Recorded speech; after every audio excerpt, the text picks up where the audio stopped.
मित्रांनो, कार्टून जंक्शनच्या आजच्या या खास आणि मनोरंजक कथेमध्ये तुमचे खूप खूप स्वागत आहे.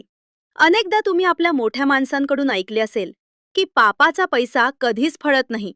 तो नेहमी पापातच जातो आणि पाण्यासारखा वाहून जातो. पण हे नेमकं कसं होतं यावर कधी तुम्ही विचार केला आहे का?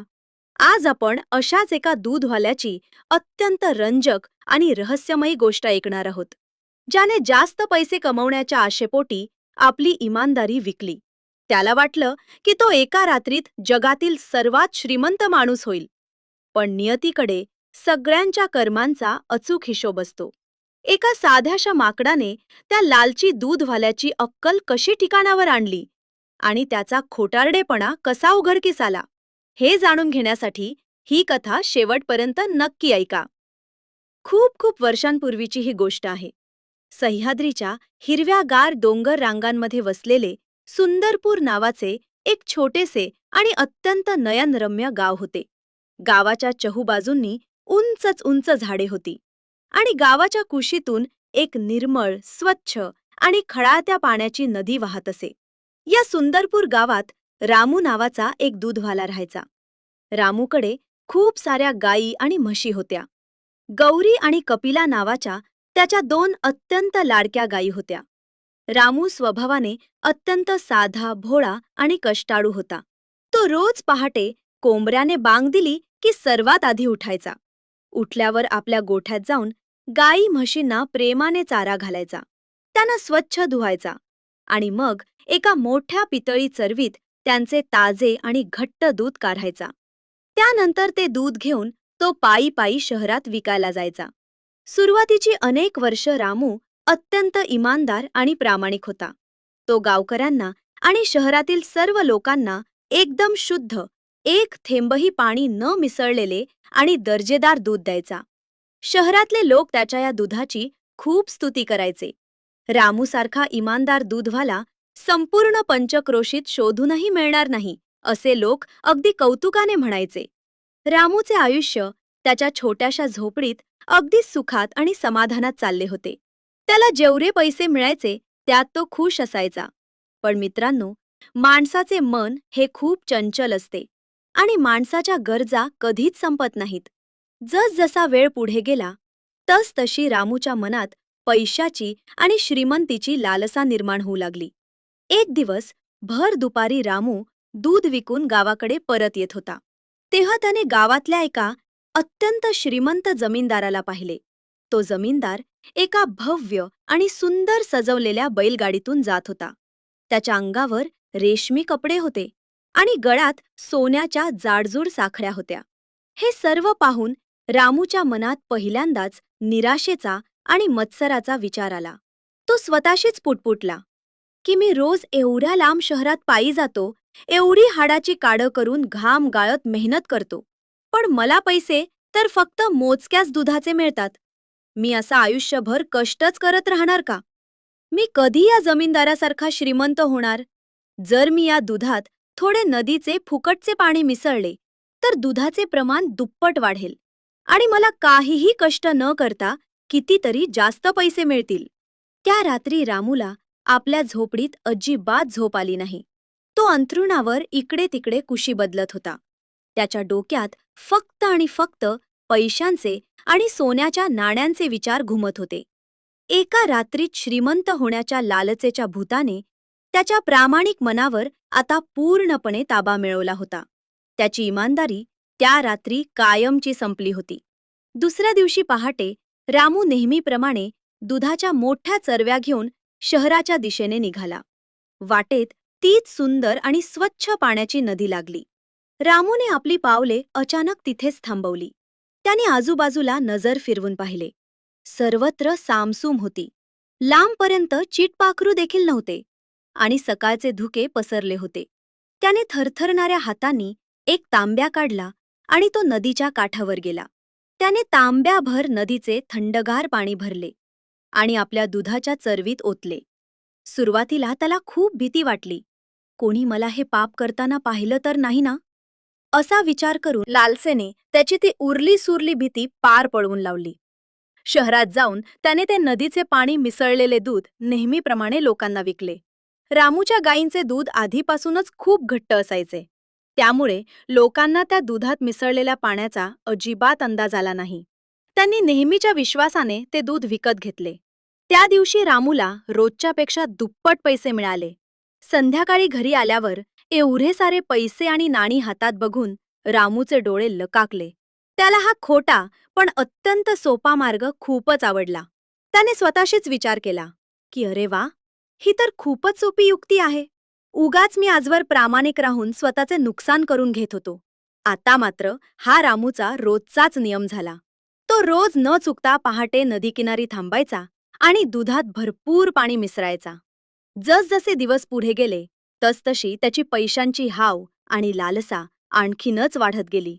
आधी तो फक्त एक तांब्या पाणी मिसळायचा. नंतर तो चक्क अर्धे दूध आणि अर्धे पाणी असे प्रमाण मिसळू लागला.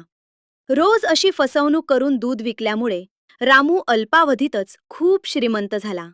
त्याच्या झोपडीच्या जागी त्याने गावात स्वतःसाठी एक भला मोठा आणि दुमजली वाडा बांधला. त्याच्या अंगावर आता साधे कपडे नव्हते, तर नवनवीन आणि महागडे रेशमी कपडे होते. त्याच्या बोटात सोन्याच्या अंगठ्या आणि गळ्यात सोन्याच्या साखऱ्या चमकू लागल्या. पण पैशांच्या आणि श्रीमंतीच्या या मस्तीसोबतच त्याच्या अंगात भयानक असा गर्वही आला. तो आता अत्यंत ताठ मानेने आणि गर्वाने गावातून चालू लागला. आपल्या जुन्या गरीब मित्रांना आणि इतर लोकांना तो त्या म्हणाल्या, रामू बाळा, तू आजकाल लोकांना फसवून दूध विकतोस हे संपूर्ण गावाला समजले आहे. हे वागणे तुझे चांगले नाही. असा खोटेपणा करून आणि लोकांना फसवून मिळवलेला पापाचा पैसा माणसाला कधीच सुख देत नाही आणि तो फार दिवस टिकतही नसतो. तू पुन्हा पहिल्यासारखा इमानदारीने वाग. पण पैशाने आंधळ्या झालेल्या रामूने त्या आजीबाईंची सर्वांसमोर चेष्टा केली आणि तो मोठ्याने हसत म्हणाला, ए म्हातारे, तू तुझे काम बघ. मी माझ्या स्वतःच्या हुशारीवर आणि अक्कल हुशारीवर श्रीमंत झालो आहे. मला तुझ्या या फुकटच्या उपदेशाची काहीही गरज नाही. माझ्या वाटेला पुन्हा जाऊ नकोस. बिचाऱ्या आजीबाई खिन्न मनाने निश्वास टाकून तिथून निघून गेल्या. असेच काही महिने उलटून गेले. रामूची संपत्ती आणि त्याचा खोटारडेपणा दोन्ही वाढतच होते. एक दिवस शहरातल्या एका अत्यंत मोठ्या आणि प्रतिष्ठित व्यापाऱ्याकडे त्याच्या एकुलत्या एक मुलाच्या लग्नाचा अत्यंत मोठा सोहळा होता. त्या व्यापाऱ्याने रामूला खास बोलावून घेतले आणि त्याला दुधाची खूप मोठी ऑर्डर दिली. तो व्यापारी रामूला म्हणाला, रामू, मला उद्या सकाळी लग्नाच्या पंगतीसाठी आणि मिठाईसाठी पूर्ण 100 लिटर दूध पाहिजे आहे.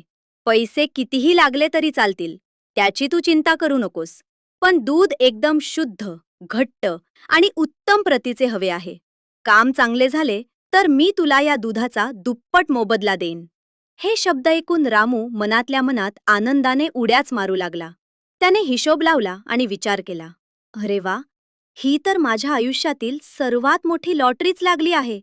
50 लिटर माझ्या गाईचे दूध आणि 50 लिटर फुकटचे नदीचे पाणी मी त्यात मिसळले तर मला एकाच दिवसात कितीतरी सोन्याची नाणी मिळतील.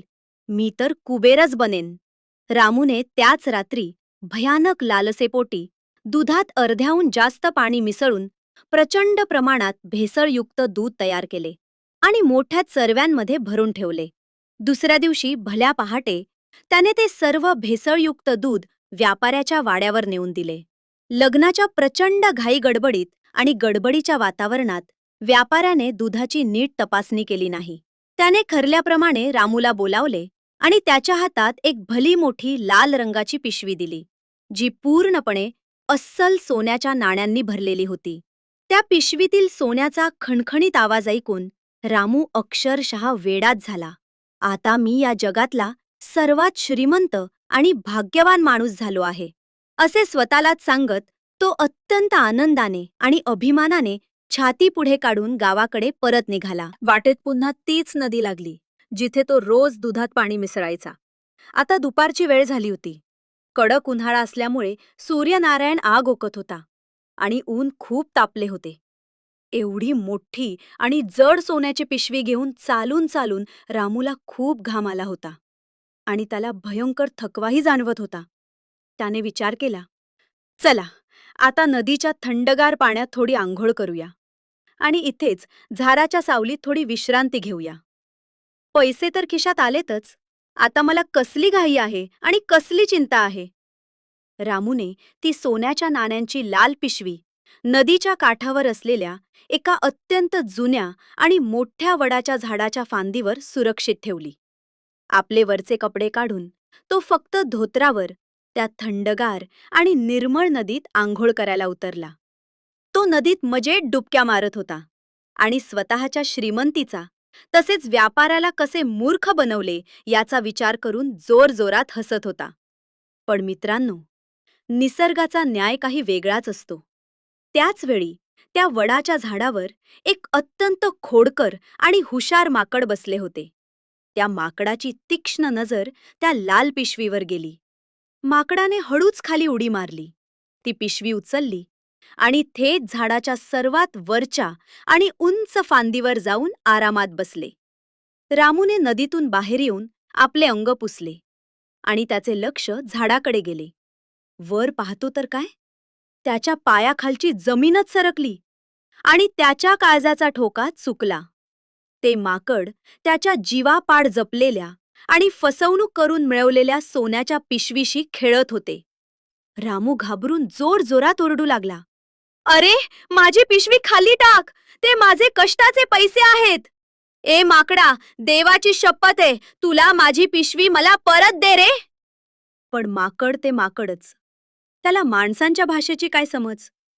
आता खऱ्या अर्थाने निसर्गाचा आणि नियतीचा खेळ सुरू झाला होता. माकडाने ती लाल पिशवी उघडली आणि त्यातील चमकणारी सोन्याची नाणी आपल्या हातात बाहेर काढली. माकडाने एक सोन्याचे नाणे खाली कोरड्या जमिनीवर टाकले आणि रामू ते पकडण्यासाठी धावला. पण लगेचच माकडाने दुसरे सोन्याचे नाणे जोरात नदीच्या खोल पाण्यात फेकून दिले. परत माकडाने तिसरे नाणे जमिनीवर टाकले आणि चौथे नाणे हसत हसत पाण्यात फेकले. माकड अत्यंत शिस्तीत आणि लयीत असाच खेळ करू लागले. एक नाणे जमिनीवर आणि एक नाणे पाण्यात. रामू ढसाढसा रडत होता, गयावया करता. मागच्यासा रडत होता, गयावया करत होता. त्याने पाण्यात उड्या मारून ती सोन्याची नाणी शोधण्याचा आटोकाट प्रयत्न केला. पण नदीच्या पाण्याचा प्रवाह खूप वेगवान आणि खोल होता. पाहता पाहता अवघ्या काही क्षणात माकडाने त्या पिशवीतले अर्धे पैसे जमिनीत आणि अर्धे पैसे पाण्यात असे सगळे पैसे वाटून टाकले आणि पूर्णपणे रिकामी झालेली ती लाल पिशवी रामूच्या तोंडावर फेकून ते माकड एका क्षणात तिथून जंगलात पळून गेले. रामू अत्यंत हताश होऊन डोक्याला हात लावून त्या नदीकिनारी तसाच रडत बसला होता. त्याचे डोळे लाल झाले होते. त्याने कसे बसे रडत रडत जमिनीवर मातीत पडलेली ती उरली सुरली नाणी गोळा केली आणि ती मोजली. तेव्हा त्याला एका अत्यंत भयंकर सत्याची जाणीव झाली आणि त्याच्या अंगावर काटा आला. जेवढी नाणी जमिनीवर पडली होती ती बरोबर तेवढीच होती जेवढे पैसे रामूने खऱ्या अर्थाने प्रामाणिक राहून आणि स्वतःच्या गायीच्या इमानदारीच्या दुधातून कमावले होते. आणि जी नाणी त्या माकराने पाण्यात फेकली होती ते बरोबर त्या फुकटच्या पाण्याचे पैसे होते, जे रामूने खोटेपणा आणि बेईमानी करून दुधात मिसळले होते. पाण्याचे पैसे शेवटी पाण्यातच गेले आणि कष्टाचे पैसेच फक्त हातात उरले. त्याला आज गावातल्या त्या समजूतदार आजीबाईंचे शब्द जसेच्या तसे आठवले की पापाचा पैसा आणि खोटेपणा फार दिवस टिकत नाही. त्याला आज आपल्या भयानक लालसेची आणि लोकांची फसवणूक केल्याच्या पापाची पूर्ण जाणीव झाली होती. पैशाचा सर्व गर्व एका क्षणात गळून पडला होता. त्याने खळाळत्या नदीची आणि निसर्गाची हात जोडून आणि डोळ्यात पाणी आणून मनापासून क्षमा मागितली आणि त्याच क्षणी त्याने स्वतःशी एक भक्कम शपथ घेतली की यापुढे आयुष्यात तो कधीही कोणाचीही फसवणूक करणार नाही आणि 1 रुपयाचीही बेईमानी करणार नाही. तर मित्रांनो, कार्टून जंक्शनच्या या गोष्टीतून आपण